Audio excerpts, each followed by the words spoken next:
नमस्कार साथीहरू, स्वागत छ तपाईहरुलाई मेरो नयाँ ब्लगमा। आज म तपाईहरुलाई भारतको सुन्दर सहर चेन्नई घुमाउन लागेको छु।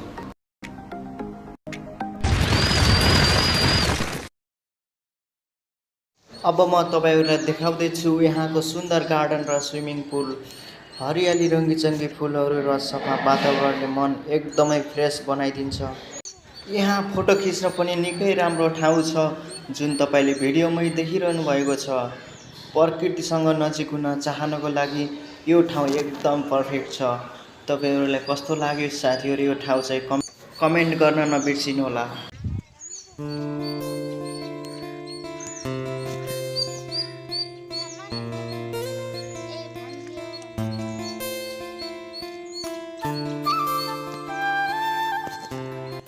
अब मैले चेन्नईको मेट्रो ट्राभल गर्दैछु र यहाँको थोरै नजाराहरू तपाईलाई देखाउन गइरहेको छु। फाइनली मेट्रो आइसकेको छ है। यहाँको नजारा देख्न सक्नुहुन्छ, यति राम्रो छ है। बाहिर स्टेसनबाट पनि है बाहिरको भ्यू देख्न सक्नुहुनेछ है।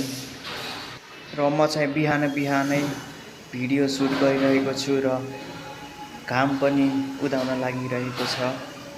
बिहानको 6 बजेको छ। एकदम राम्रो क्लियर भ्यू छ, चिसो मौसम र फाइनली मेट्रोमा पनि चढिसकेको छ।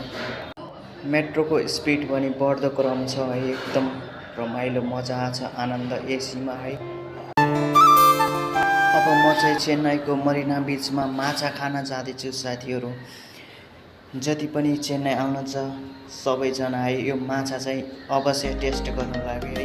यहाँको स्वाद नै फरक हुन्छ कि तपाईहरुलाई माछा मन पर्छ कि मासु मन पर्छ, कुन मन पर्छ तपाईहरुले कमेन्ट गर्नु होला साथीहरू। अब हाम्रो खानपान चाहिँ सबै भइसक्यो साथीहरू। अब चाहिँ हामी समुद्रको नजारा देख्न बाँकी र रमाउने मात्र बाँकी छ है साथीहरू। एकदम ठुलो छाल आइरहेको छ है। हावा चिसो जोरले आइरहेको छ। एकदम रमाइलो छ। हेर्नुहोस् साथीहरू, यो चेन्नईको सुन्दर समुद्रको हावा आवाज र यहाँको शान्त वातावरण साँच्चै मन छुने खालको छ। यहाँ मानिसहरू हाँस्दै रमाउँदै घुमफिर गर्छन्। आजको ब्लग यति नै साथीहरू। अब चाहिँ अर्को भिडियोमा देख्छु।